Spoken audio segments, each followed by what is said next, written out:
Donc bonjour à tous. Aujourd'hui, on a voulu parler en effet d'un sujet d'actualité. Encore aujourd'hui, cela nous impacte avec un couvre-feu ou la distanciation physique. Donc voilà, c'est la question du jour.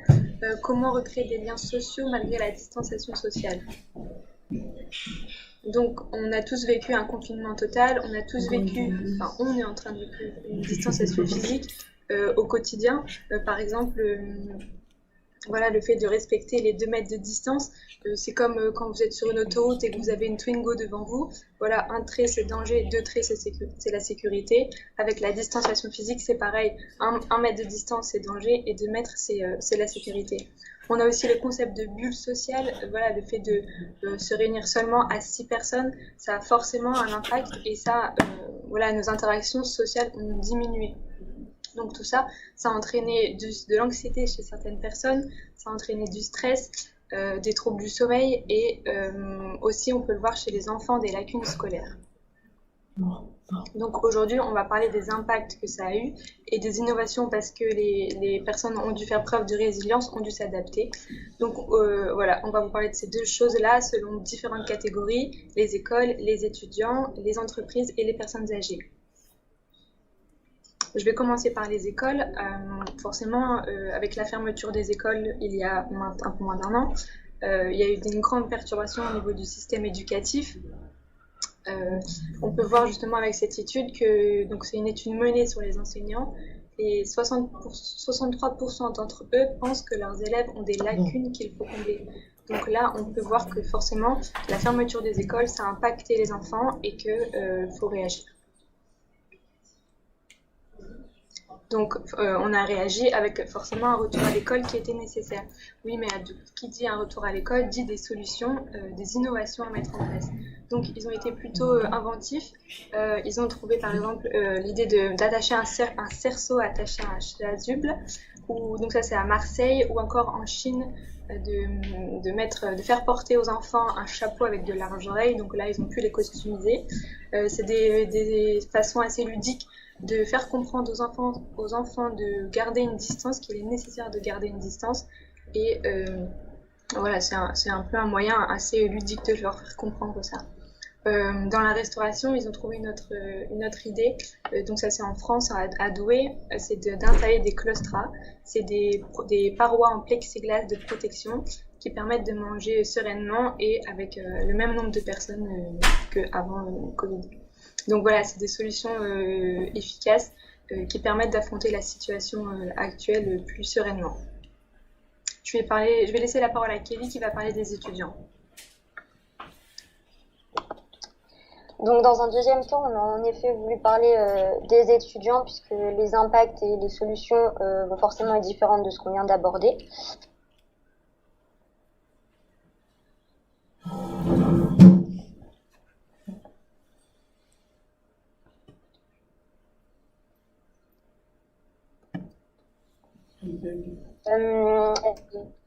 Notamment parce qu'on a assisté ces derniers jours à un appel à l'aide de plusieurs étudiants via la vidéo d'un youtubeur du Nord, Gaspard G, qui a diffusé sur les réseaux des témoignages de plusieurs étudiants qui expriment la solitude qu'ils ressentent, les problèmes financiers parfois auxquels ils peuvent être confrontés et la difficulté pour eux de comprendre des fois le gouvernement.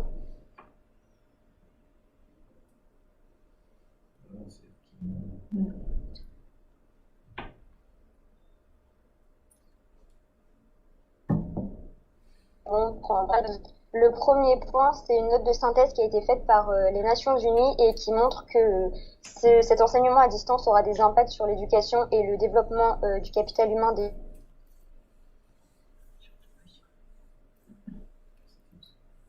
jeunes.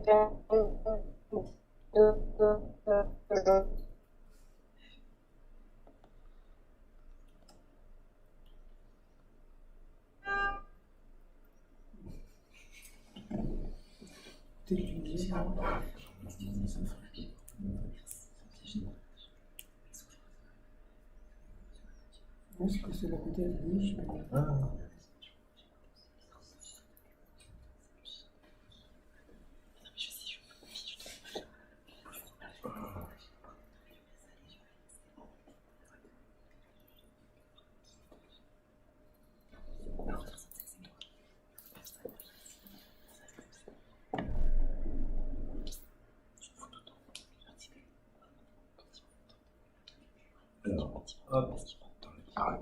Alors, allô, je pense que Kelly, on n'entend plus. Je ne sais pas si Marion ou Elisa, vous pouvez prendre le relais en attendant que Kelly se reconnecte. Elisa, tu reprends le relais? Oui. Oui, je vais reprendre le relais. Donc, elle expliquait justement que l'étude... donc, il y a des études qui ont été faites. Il y en a une qui a été faite sur une université en Espagne qui montre que 35% en fait, d'entre eux ont ressenti des symptômes dépressifs sévères à modérés. On peut voir que ils ont fait une différence entre les étudiants qui étaient en licence et ceux qui étaient en master. Et ceux qui étaient en licence avaient des symptômes ressentaient des symptômes plus dépressifs. Donc on peut se poser la question, pourquoi une telle différence? Sûrement parce que les étudiants qui sont en licence ils sont au début de leurs études et voient moins l'avenir sur leur métier et ce qu'ils vont faire plus tard. Donc peut-être ils ressentent un stress par rapport à ça.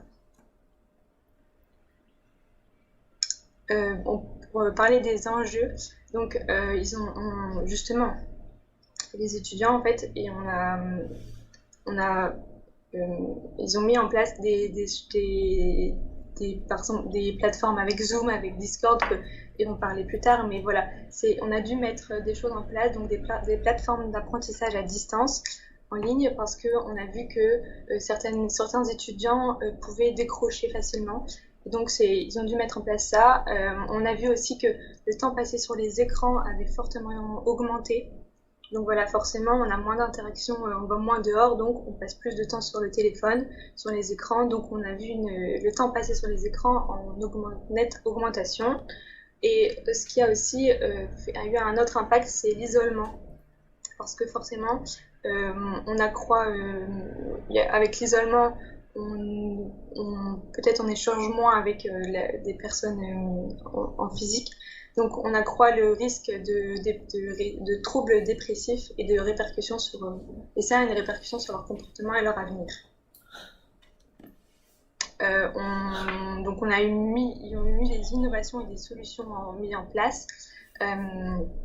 Donc forcément les réseaux sociaux ont été la cible numéro 1.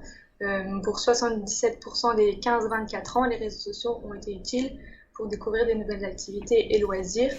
Ils aussi pour 80% sans ces réseaux, ils seraient probablement beaucoup moins restés en contact avec certains de leurs proches. Ça a eu un réel bénéfice pour garder du lien avec la famille, avec les amis et voilà, on a eu une émergence des réseaux sociaux. On a eu par exemple TikTok qui a bondi. On a eu aussi Instagram, donc vous pouvez voir que sur ce graphe-ci, les utilisateurs mensuels en 2019 et ceux comparés en 2020, on a quand même une progression.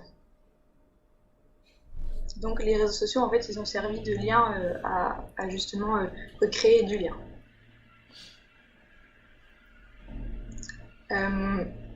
Donc pour parler des solutions, on a parlé donc forcément des réseaux sociaux, mais il y a aussi des associations d'entraide entre les étudiants pour la réussite des études. Il y a eu des challenges sportifs diffusés sur les réseaux avec les hashtags, avec des influenceurs qui ont un peu boosté leur influence en faisant des vidéos. Il y a eu aussi l'ouverture des espaces de coworking aux étudiants. Et on parle aussi d'un autre logiciel, c'est Discord. C'est une plateforme donc, de communication. À la base, c'était plus tout ce qui était pour les jeux, les gamers, tout ça. Et en fait, chez certains établissements, ça a servi pour faire des cours en ligne, plutôt pour un usage scolaire ou alors des soirées jeux en ligne. Donc voilà, on a su quand même utiliser de nouveaux outils et s'adapter.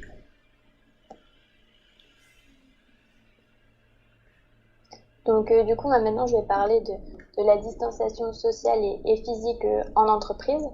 Donc cette distanciation, c'est vrai qu'elle s'est fait donc du coup au bureau. Et ça a vraiment été des mesures impératives qui ont été mises en place. Donc elle consiste du coup à éloigner physiquement les salariés de tous les espaces de l'entreprise, donc les open space, les ascenseurs, les salles de réunion ou encore les couloirs. Donc c'est vrai que le matin, il faut oublier l'accolade avec son collègue préféré ou la bise à son voisin de bureau parce que les recommandations, elles sont assez claires. Il ne faut pas se serrer la main ou embrasser ses collègues et ça vaut aussi pour les clients et les prestataires. Donc, par exemple, après avoir garé ma Twingo pour un rendez-vous client, je ne sais jamais vraiment quoi faire. Il faut se serrer la main, faire la bise, un check du coude. En fait, on doit juste se saluer. Ce n'est pas vraiment dans notre culture française, mais on doit s'y habituer. Donc, du coup, le lien social, il est vraiment primordial. Malgré la distance, il est essentiel de maintenir une fréquence d'interaction entre les collaborateurs afin que les clients afin que le lien social perdure avec les clients et les collaborateurs. Donc du coup, au niveau des enjeux dans l'entreprise, donc la première, c'est donc garder la pérennité de l'entreprise pour qu'elle perdure et qu'elle continue de grandir dans le temps. Ensuite, c'est de maintenir le rôle et le sentiment d'appartenance auprès des collaborateurs. Donc c'est vrai que le développement de bonnes relations dans son espace de travail, il peut améliorer le moral de chacun et ça va rendre l'ambiance et le travail plus agréable et sain. Donc ensuite, garder une cohésion d'équipe et du travail en équipe. Ensuite, garder une productivité constante des collaborateurs, parce que c'est vrai que des collaborateurs qui sont heureux et épanouis dans leur entreprise, ils sont naturellement plus productifs. Et du coup, en se sentant plus proches les uns des autres, il va avoir un élan de positivisme qui va se faire ressentir et ça va bénéficier autant aux collaborateurs qu'à l'entreprise. Et ensuite, donc garder une relation durable avec les clients. Donc du coup, c'est vrai que les entreprises, elles ont été obligées de se digitaliser pour maintenir les relations entre leurs collaborateurs. Et du coup, ça a été l'occasion de revoir les modes d'interaction au sein des entreprises et de découvrir des outils intéressants. Donc maintenant, je vais vous parler de l'impact de la distanciation sociale sur les entreprises. Donc un des plus gros impacts de la crise sanitaire, ça a été vraiment l'accélération de la transformation numérique dans les entreprises. Donc selon le directeur France de la société Twilio, la communication digitale omnicanal, elle s'est révélée être essentielle pour garder le contact avec les clients et les collaborateurs. Et la migration vers de nouveaux canaux, elle a dû se faire rapidement, mais pour une meilleure expérience. Donc du coup, c'est vrai que la Covid-19, ça a été un puissant moteur d'innovation et de transformation numérique des entreprises. Et la situation sanitaire, elle a accéléré la stratégie de communication numérique des entreprises de 6 ans en moyenne.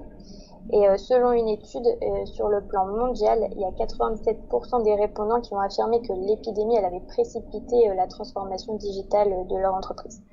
Donc c'est vrai que le recours au télétravail, c'est sans doute un des effets les plus visibles de la pandémie du Covid-19 et ça a permis l'émergence et l'accélération des outils de visioconférence dans la vie de tous les jours pour maintenir des liens sociaux avec les clients et les collaborateurs.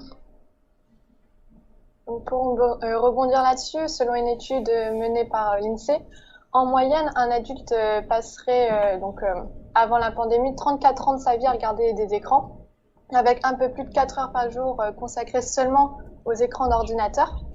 Et depuis la situation sanitaire et les différents confinements, ça a accéléré et ça a explosé le temps d'écran pour chaque adulte en moyenne à cause du télétravail. Donc il faut ajouter à cette moyenne de 4 heures, on se rend compte que 36% des personnes passaient entre 2 à 4 heures par jour sur leur écran hors réseaux sociaux et 30% de ces personnes passaient plus de 4 heures par jour sur ces écrans. Donc ça faisait environ une moyenne de 7 à 8 heures sur les écrans à la place de 4 heures. Donc ce qui est énorme.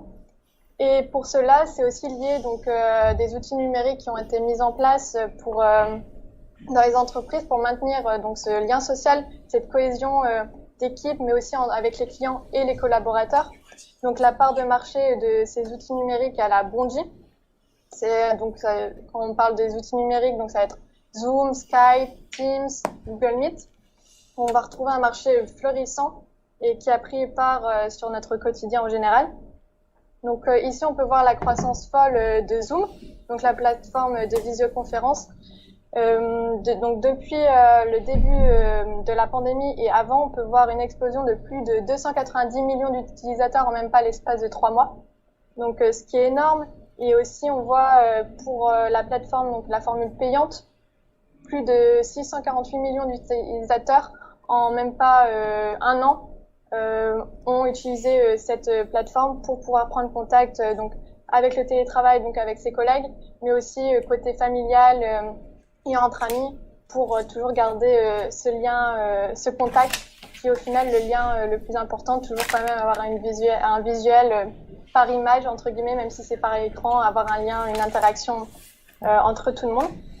Et aussi, c'est de même donc, pour ces autres concurrents, donc Microsoft Teams et Google Meet.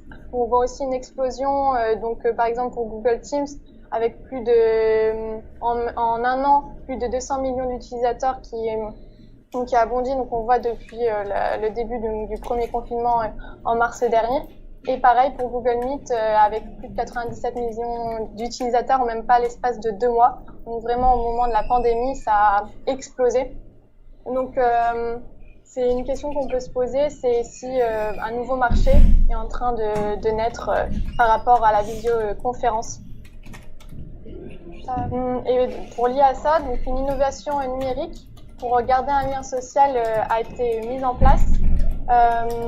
Parce que les entreprises elles vont essayer de trouver chacun des moyens pour essayer de garder cette interaction sociale entre les salariés et entre les clients, les collaborateurs.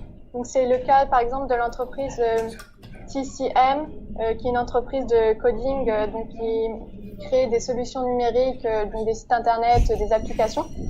Et pour eux, ils voulaient essayer vraiment de garder cette interaction sociale et ce lien social dans leur entreprise. Donc, ils ont mis en place cette plateforme donc, numérique l'objectif, c'est de rendre le télétravail beaucoup plus ludique à travers des interfaces. Donc, pour ça, c'est une map qui est créée, donc, où ça va permettre de recréer l'expérience sociale d'un événement réel, l'expérience d'un vrai bureau. Donc on peut se déplacer, comme vous pouvez voir la petite vidéo juste en dessous, pour aller donc de son bureau jusqu'à la salle de travail. Et c'est lié aussi donc aux outils numériques de visioconférence pour toujours, comme je disais, avoir ce lien et cette vue de la personne, parce que c'est toujours plus agréable quand même de discuter avec quelqu'un et de le voir, même si c'est par écran, c'est quand même plus agréable. Et aussi, ils ont proposé ça aussi pour les entreprises donc événementielles. Donc, il y a beaucoup d'entreprises pour leurs conférences, pour leurs séminaires ou même pour les salons qui ont utilisé cette méthode qui est assez ludique et qui est originale pour continuer à maintenir tous les salons, tous les événements. Donc, c'est possible de créer vraiment un événement dédié à ça et toujours garder ce lien social. Donc, après avoir vu les étudiants, les enfants et les personnes qui travaillent en entreprise, on va maintenant nous intéresser aux personnes âgées, puisque ce sont la catégorie de population qui est la plus vulnérable face à l'infection à la Covid. En effet, 79% des décès dus à la Covid concernent les personnes de plus de 75 ans. Donc c'est un chiffre qui est assez énorme et qui a forcément impacté les restrictions du gouvernement pendant la crise sanitaire. Donc on a eu par exemple l'interdiction de recevoir des visites en EHPAD, l'injonction à rester au domicile encore plus que tout le monde et bien sûr limiter les contacts sociaux.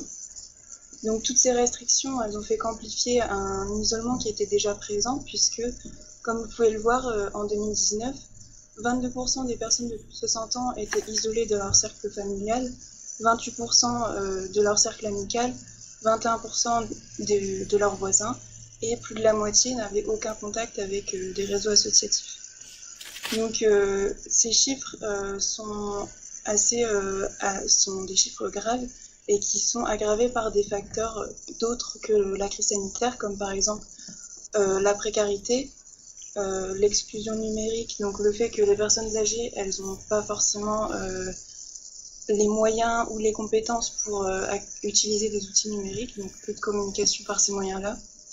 On a aussi le manque de solidarité en zone urbaine. Et si les personnes habitent en zone rurale, ça va être plus le manque de services et le manque de transport. Donc tous ces facteurs, ils vont aggraver la solitude et l'isolement des personnes âgées. Et donc il y a des complications qui peuvent intervenir. C'est des complications à la fois physiques et des complications psychologiques. Donc on a par exemple la sarcopénie.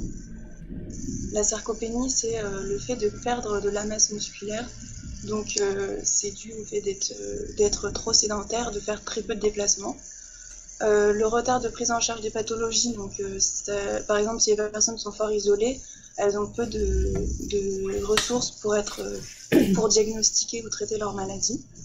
Et enfin, on a toutes les conséquences sur la santé mentale, donc dépression, solitude, tristesse, ennui, etc. Donc maintenant qu'on a vu les enjeux pour les personnes âgées, on va voir quelles sont les initiatives et les innovations qui ont été mises en place pour recréer du lien social. Tout à fait. Alors, il faut savoir que cette crise a fait émerger plusieurs solutions pour le moins étonnantes, mais aussi très intéressantes pour les personnes âgées. On a vu, donc là, je vais vous présenter quelques solutions qui ont été créées quelques mois, voire quelques années avant cette crise, mais qui sont toujours très utiles. On a tout d'abord Familéo. Donc c'est une application créée à Saint-Malo en 2017. Le principe est très simple. En fait, chaque membre de la famille écrit ses messages, partage ses photos, ses souvenirs en quelques clics sur l'application. Ensuite, tous ces messages vont être automatiquement mis en page et imprimés sous la forme d'un journal papier personnalisé qui, par la suite, sera envoyé via la poste aux grands-parents selon la fréquence que vous aurez choisie. Donc, ça permet vraiment aux personnes personnes âgées qui sont un peu réticents, qui ont un peu du mal avec les réseaux sociaux, de recréer un peu ce lien social à travers ce journal personnalisé. Ensuite, on a eu l'apparition à Vélo sans âge. Donc, ça fait maintenant quelques années aussi que cette association est créée. Donc, le principe est très simple, c'est de proposer des balades en vélo. Ce ne sont pas vraiment des vélos, ce sont des triporteurs. Donc, c'est des tricycles qui ont des espèces de cabines permettant d'ordinaire le transport de marchandises. Sauf que là, vous l'avez bien compris, c'est pas des marchandises, c'est des personnes âgées. Donc, c'est très intéressant. Ça permet vraiment aux personnes âgées de pouvoir redécouvrir la ville, la nature, les parcs, d'une autre façon, de retrouver un peu ce grain de folie qu'ils avaient eu dans leur jeunesse. Ce sentiment, j'ai pu voir vraiment des vidéos où on voyait des personnes qui se prenaient vraiment au jeu, qui allaient très vite pour redonner un peu ce sentiment de vitesse qu'on peut avoir dans une Twingo, par exemple. Et à côté de ça, on a aussi Mamirou. Donc, c'est une plateforme là qui permet de créer le lien social entre des jeunes étudiants et des personnes âgées, en proposant aux jeunes étudiants de les loger.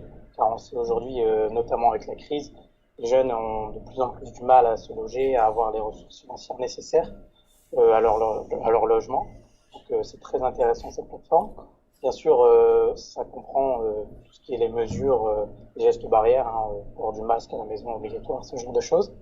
Et à côté de toutes ces solutions, on a vu aussi apparaître d'autres solutions plus impressionnantes, plus innovantes et plus coûteuses aussi.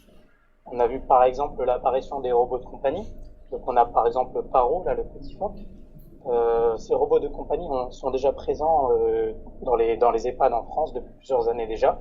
Mais la pandémie a accéléré leurs usages car plusieurs études, notamment la Mutualité française de 2016 à 2018 a réalisé une étude qui a démontré tout simplement que ces animaux de compagnie permettaient de réduire le stress et l'anxiété des personnes âgées, et notamment des personnes atteintes de la maladie d'Alzheimer et également atteintes de troubles psychocomportementaux tels que l'agilité, l'agressivité. Et à côté de ces robots, on a aussi d'autres robots qu'on appelle des robots de téléprésence. Donc on a par exemple Qt, dont je vais vous parler de Qt. Pourquoi? Parce que ça a été créé à Roubaix, donc cet esprit un peu régional. Donc ça a été créé à Roubaix par la société Yumi. Donc ce robot, il est équipé d'un détecteur de chute qui permet en cas de besoin d'alerter le secours. C'est un robot qui ne fonctionne que par la voix. Donc on est vraiment retourné dans des choses simples, car on sait que les personnes âgées ont du mal avec tout ce qui est les écrans tactiles, le digital, la technologie en général. Donc là on retourne vraiment aux choses basiques. Son écran, comme on peut le voir sur les images, permet d'afficher des expressions du visage pour rendre les échanges plus conviviaux. Mais également l'écran permet diverses applications, comme par exemple des visioconférences avec leurs membres de leur famille, mais aussi des cours de cuisine, des cours de sport, également l'accès à des téléconsultations médicales 7 jours sur 7. Le but premier de Qt, c'est vraiment de distraire les seniors et de leur proposer des activités vraiment différentes. Donc aujourd'hui, Qt, pour avoir quelques chiffres, quelques idées en tête, est présent dans 36 EHPAD en France, répartis dans 5 régions. Donc, vous l'avez bien compris, ces robots de compagnie et ces robots de téléprésence permettent vraiment de recréer un lien social, mais aussi d'avoir une ouverture extérieure sur le monde. Ce sont donc vraiment des vecteurs d'émotions positives, car elle permet le bien-être de la personne, une meilleure aussi condition mentale, on va dire, et ça repousse vraiment la dépendance des personnes âgées. Alors avec tout ce qu'on vous a présenté, tous les moyens qu'on vous a présentés, il est légitime maintenant de se demander si ces solutions vont se pérenniser dans le futur, si vraiment ils vont se garder après cette période de Covid, et si finalement ils ne vont pas changer les interactions à long terme, les interactions sociales. Donc on vous laisse rebondir sur cette réflexion, et n'hésitez pas si vous avez des questions, des opinions à partager, ce sera un plaisir d'y répondre. Merci. Alors, premièrement, on a une question qui vient de YouTube. En tant qu'étudiant, vous-même, avez-vous perçu cette distanciation sociale au sein de votre entreprise?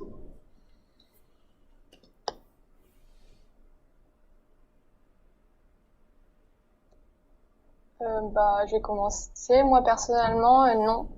J'ai eu de la chance d'avoir dans mon entreprise une belle cohésion d'équipe et une bonne interaction, et je sais qu'ils ont mis des choses en place quotidiennement pour vraiment garder cette relation, donc déjà avec les liens sociaux. Donc comme je l'expliquais tout à l'heure avec les outils numériques, mais aussi ils ont créé des événements genre les Picto Breakfast, donc c'est par rapport à l'entreprise, des apéros, des choses comme ça pour toujours garder le lien social. Donc en tant qu'étudiante, avec le lien avec mon entreprise, ça m'a permis de pas me sentir isolée, mais au contraire avoir du soutien de ce côté-là.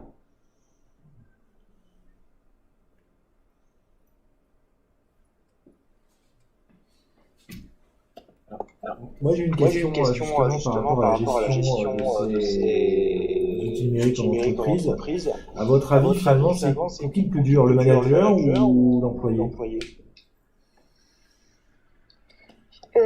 Personnellement, je pense que pour le manager, ça prend en compte plus de difficultés parce que l'employé, au final, il a juste besoin de faire preuve d'adaptation. Donc certes, c'est compliqué pour lui aussi d'aller peut-être chercher des réponses à ses questions, etc. quand on est en distanciel, en télétravail. Mais pour le manager, c'est en fait une autre manière de travailler totalement. Donc c'est mettre en place des nouveaux outils, déjà pour garder un contact régulier, pour garder un suivi des managers de leur mission, mais aussi pour garder surtout une motivation.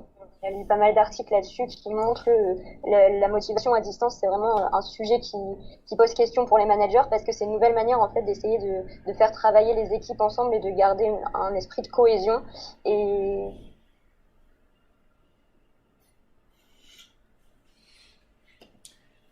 Kelly nous a quittés. Moi, je voulais rebondir sur quelques chiffres. Du coup, qui sont faits de sens dans les entreprises. Donc, c'est vrai qu'il y aurait 70% des managers qui répondent que ça serait plus difficile de gérer leur équipe à distance par rapport à tout ce qui est absentéisme, burn-out, les arrêts de travail pour le stress et l'anxiété. Parce que c'est vrai que je pense qu'il y a les actionnaires qui mettent une certaine pression sur les managers, qui après le mettent sur leurs équipes. Mais je pense qu'ils subissent plus de pression par rapport à la récession économique, du coup. C'est pas évident aussi au niveau pour les managers parce qu'ils doivent installer une certaine confiance avec leurs salariés, et je pense que c'est pas évident parce que si on n'a pas la confiance de base, il faut la construire après, et c'est quand même je pense que c'est difficile au niveau en tant que manager de mettre en place tous ces outils-là. D'accord, merci. Alors selon vous, le numérique garde-t-il l'authenticité de la relation?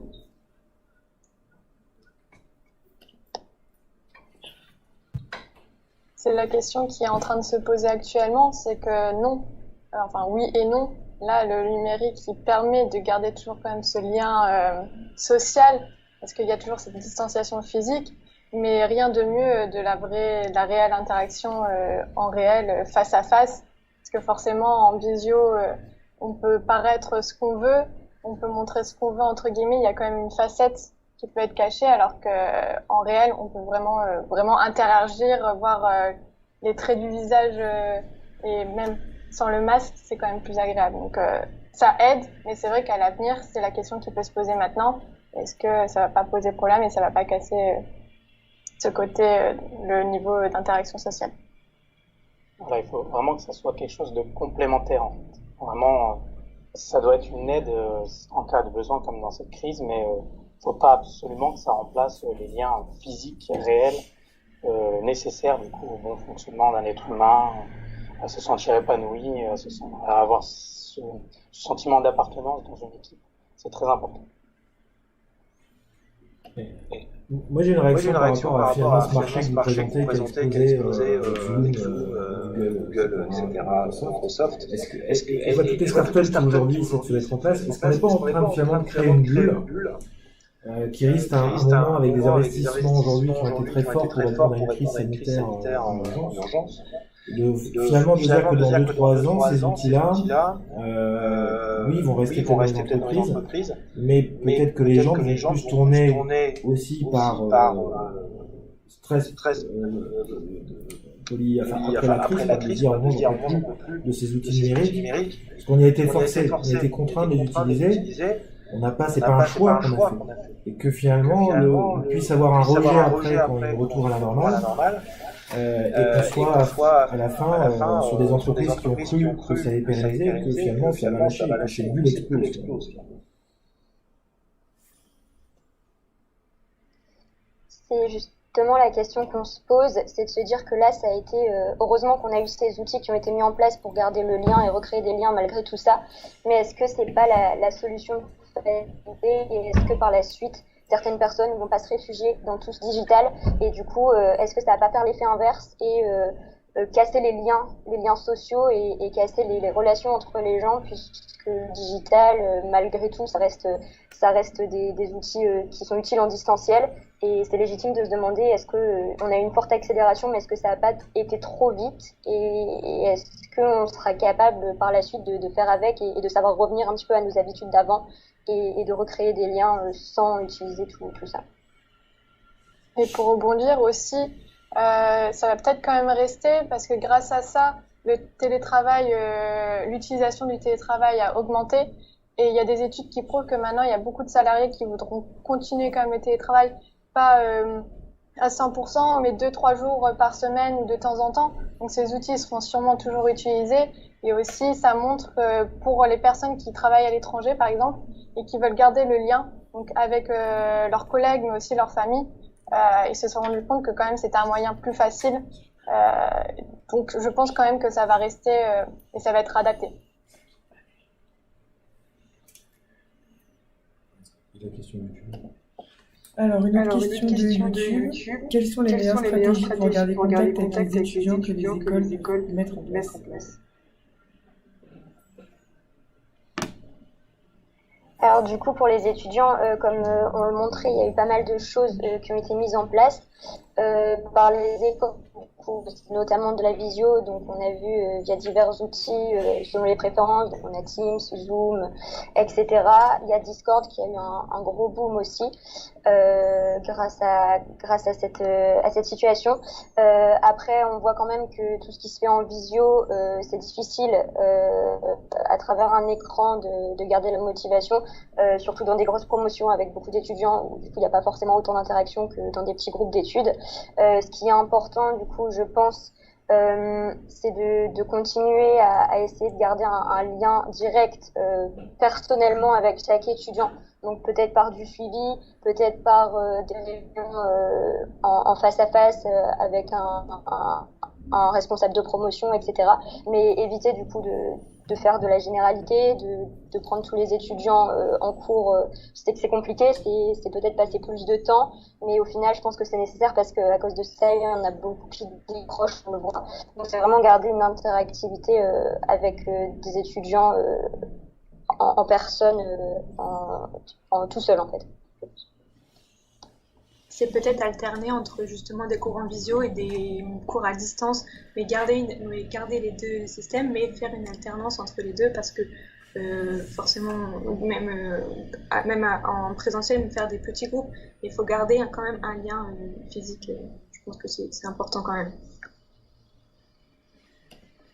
Merci. Audrey Lantaine, tu as levé la main. Tu peux poser ta question. Il y a une petite question. J'aimerais savoir s'il y a déjà des effets, que ce soit sanitaires ou sociaux, qui sont déjà mesurables suite aux mesures de distanciation physique et par rapport aux interactions sociales. Il y a des études qui ont été menées actuellement, par exemple une étude australienne qui explique, qui a réalisé sur, si je dis pas de bêtises, 2000 Australiens. Donc depuis le début de la pandémie, donc depuis 1 an maintenant, où ils observent deux comportements par rapport à ça, où au final il y a plus une réduction de la taille du cercle social, donc ils appellent ça le cercle social, où on observe que les personnes elles vont plus se rapprocher de leur famille ou de leurs amis proches. Par exemple, il y avait une dame qui témoignait qu'au final, elle s'est rendue compte qu'elle s'était rapprochée d'amis d'enfance ou avec qui elle avait peut-être perdu contact, ou elle discutait 4-5 fois par an, et qu'au final, maintenant, elles parlent toutes les semaines, au moins 1 fois par semaine. Elles se font une visio pour discuter et pour se tenir au courant de l'actualité.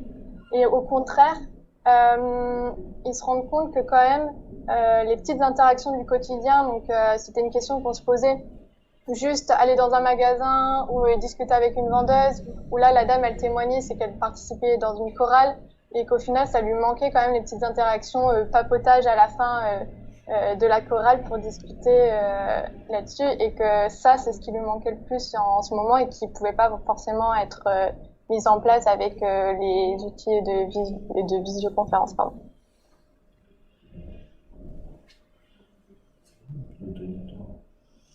D'autres questions?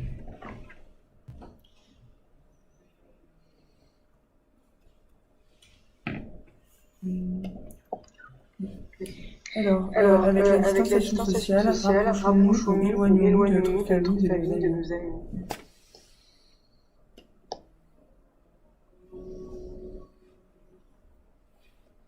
Je pense qu'avec la distanciation sociale, donc on a utilisé des nouveaux outils, mais c'est surtout que ça a permis d'entretenir en fait la relation qu'on avait par exemple avec nos familles, voilà, de prendre des nouvelles de nos cousins qui sont par exemple à l'autre bout de la France, mais je pense que ça a surtout permis d'entretenir et de demander tiens, comment va ma mamie, tiens, comment va ma tante, c'est plus ce chose-là. Après, ça peut être créer un écart avec les personnes auxquelles on est moins attaché. Par exemple, une connaissance, forcément peut-être moins avoir l'automatisme de lui demander comment elle va. Moi j'ai une question. C'est super tous ces outils numériques, mais finalement des campagnes qui ne sont pas équipées numériquement, finalement on est dépendant des coupures Internet, et donc finalement c'est quels moyens, est-ce qu'aujourd'hui les moyens sont déjà disponibles, et sinon qui devrait pousser ça aujourd'hui pour qu'on ait accès numérique?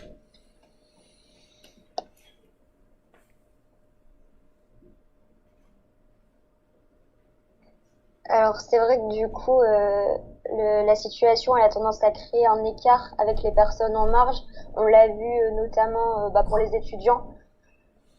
Il y a des espaces de coworking en fait qui ont ouvert leurs portes. Alors on sait qu'à la base le coworking c'est quand même plutôt à destination des jeunes actifs, mais il y a pas mal d'espaces qui ont ouvert leurs portes aux étudiants pour permettre aux jeunes de bénéficier de connexions internet, d'outils, même parfois d'ordinateurs, tout simplement parce que tout le monde n'est pas égal à après, dans les EHPAD, comme on l'a vu aussi, les personnes en marge qui n'ont pas forcément accès à tous ces outils, ça crée aussi une distance. Donc c'est la complexité de la crise, que les personnes qui ont moins les moyens se retrouvent forcément, en fait l'écart se creuse. Donc à qui vient le besoin de mettre en place tout ça, je pense que chacun peut y aller de son idée. On a vu que là, les solutions, elles émanent un petit peu de partout. Après, est-ce que du coup, cette accélération du digital va pas pousser un petit peu tous les acteurs à prendre en compte cette problématique et à essayer de diminuer cet écart qui se creuse, notamment on parle des coupures Internet. Peut-être que la 5G, je sais pas, on aura l'occasion d'en reparler dans la journée, mais peut-être que la 5G viendra changer les choses si ça peut avoir un impact sur le réseau, sur la valeur, la qualité de la connexion, je sais pas. Après, il y avait également des associations aussi qui aidaient. J'avais vu notamment une association qui s'appelait Aventic, qui aidait du coup les personnes, parce qu'en fait ils étaient en drone provençal, donc dans des endroits très ruraux, très reculés. Ils aident en fait tous ceux qui sont pas familiarisés avec les technologies à réaliser des choses administratives, les mutuelles, ce genre de choses, donc c'est très intéressant. En temps normal, du coup, c'est avec des espaces publics, mais là, en temps de crise, du coup, ils ont organisé des permanences téléphoniques pour vraiment les aider, les accompagner dans leur démarche, donc même dans des endroits très reculés, où il n'y a pas beaucoup de réseaux, où on n'est pas très familier avec la technologie, on peut recevoir des aides quand même. Et aussi, l'État a mis des choses en place. Par exemple, ils ont mis en place Solidarité numérique, donc pour accompagner ces personnes qui sont éloignées, qui comprennent pas. Donc ça peut être les personnes en EHPAD ou les retraités qui sont pas forcément adaptés et qui comprennent pas forcément comment marche la technologie d'aujourd'hui. Mais aussi, ça va être pour les personnes donc éloignées ruralement, donc dans les campagnes, qui vont les accompagner. Ça va être une sorte de médiateur pour vraiment mettre en place des dispositifs derrière pour développer le numérique de ce côté-là. Donc aussi, l'État pourra faire partie, je pense, un acteur principal dans cette évolution du numérique chez tout le monde. Merci pour votre intervention. On va passer au prochain groupe qui va commencer à 11h30. Merci. Merci, au revoir. Merci. Merci.